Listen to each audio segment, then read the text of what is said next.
Anything be a blessing, big bro. For Saeed Olu, this is work. Wipe it off, wipe it off. Standing on a Baltimore corner, asking people for money to clean a windshield. Can't get mad at this. But it's just like if somebody else was selling buttons or shirts out of their house. It's just another form of job. It's a job.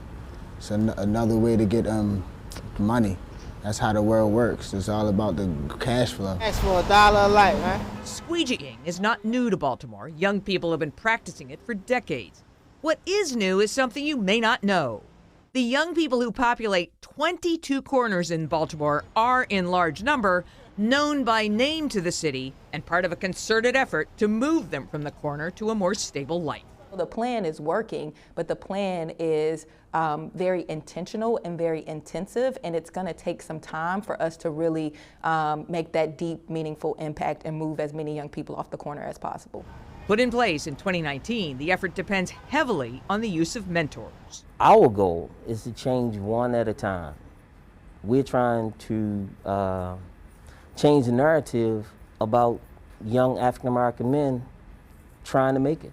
I ain't never really had it like that before.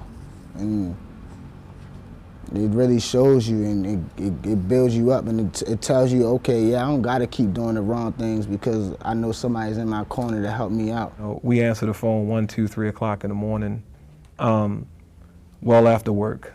So, you know, if I get off at 5 o'clock, I'm still working 10 p.m. at night. I ended up getting shot at 18 in my lower back. So I'm in the hospital and stuff like that. And before the police and the detectives left the room, you know what I told them to do? I said, can you please find my mentors, please? I need them right now. The challenges are steep. I've encountered young men just in conversation and engaging them, you know, with tears in their eyes. They'll tell me, Mr. Vernon, you know, well, we don't have anything to eat. I mean, it doesn't get any realer than that. I was homeless for about a month, 2 months maybe. I really don't have a strong relationship with my family, so it's like I can't go to them to ask them for $1, you know, so it's like I had no other choice. The people that have been squeeging know that they're worth, like, we make $200, $300 a day. You're not gonna make that at no other job, not entry level. We have young boys and a few young ladies on the corners who are in desperate need of assistance and guidance. Public scorn of the young people can be intense.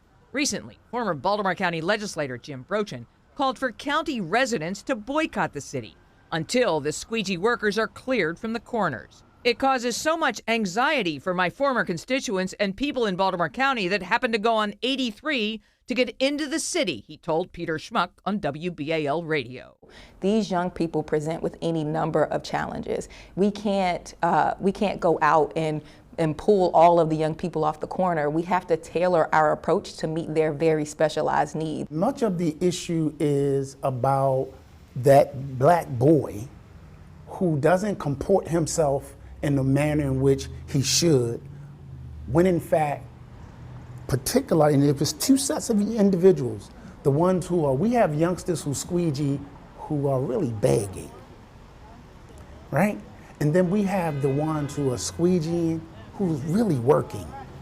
And the ones who are really working rarely has an issue with a driver because that issue stops them from getting money. The one who is begging becomes frustrated and doesn't know how to comport himself. And that's usually the individual with whom we're having an issue with. Since August, 39 squeegee workers have gotten full-time jobs through the city's program. Kevon Thomas now works for the city's Public Works Department. Trentez Adams Boone works as a security officer at a hospital.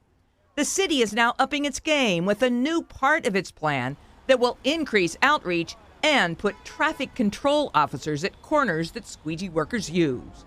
But city officials say there is no instant fix. The goal is to fix the systems that have failed our young people and led them to squeegeeing, right? Before a young person gets to the corner to panhandle, because essentially that is what they're doing, before they get there, there have been so many systems that have failed them. For all the attention paid, the people who squeegee on Baltimore corners are actually just a very small percentage of a much larger issue. According to city officials, as many as 20,000 young people in Baltimore are disconnected from school or work. In Baltimore, I'm Jane Miller, WBAL TV 11 News.